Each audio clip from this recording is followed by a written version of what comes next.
కాకినాడ జిల్లా జగ్గంపేట కాకినాడ జిల్లా ఎస్పీ విక్రాంత్ పాటిల్ ఆదేశాల మేరకు జగ్గంపేట సిఐ వైఆర్కే శ్రీనివాస్ ఆధ్వర్యంలో Jaggampeta SI Raghunandan Rao, Kirlampudi SI Satish, Gandepalli SI Siva Babu నేతృత్వంలో ఈ నెల 2వ తేదీన ప్రారంభించిన సాంప్రదాయ గ్రామీణ క్రీడలు 6 రోజుల పాటు నిర్వహించి ముగింపు కార్యక్రమం సంక్రాంతి సంబరాలతో ముగించారు. ఈ కార్యక్రమంలో జగ్గంపేట శాసనసభ్యులు జ్యోతుల నెహ్రూ సతీమణి, కోఆపరేటివ్ సొసైటీ మాజీ అధ్యక్షురాలు జ్యోతుల మణి, పెద్దాపురం డీఎస్పీ శ్రీహరిరాజు, జగ్గంపేట జనసేన ఇన్ఛార్జి తుమ్మలపల్లి రమేష్ హాజరయ్యారు. ముందుగా సంక్రాంతి సంబరాల్లో భాగంగా భోగి మంటలను జ్యోతుల మణి వెలిగించారు. అలాగే గత 6 రోజుల నుంచి పోలీస్ శాఖ వారి ఆధ్వర్యంలో జగ్గంపేట కాపు కళ్యాణ మండపం ఆవరణలో ఈ సాంప్రదాయ క్రీడలు నిర్వహించడం జరిగింది.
సార్ కొద్దిగా ఓకే సార్.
మాట్లాడారు కదండి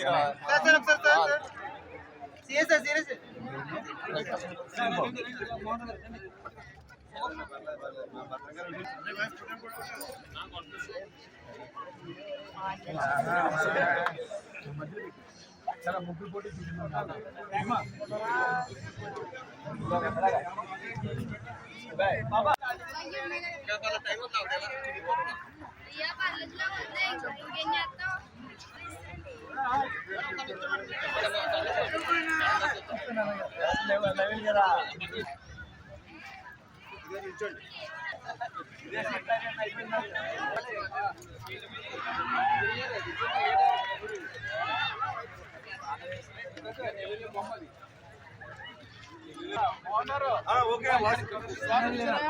విజన్ లీడర్ నెహ్రూ గారు.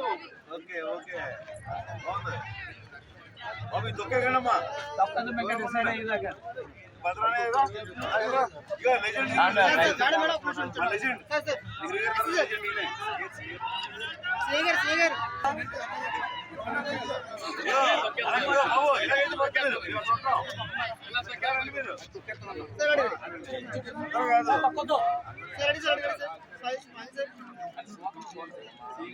Vision leader confirm sir ready sir ready confirm గారు సార్ కన్ఫర్మ్ గా రెడీ సార్ రెడీ రెడీ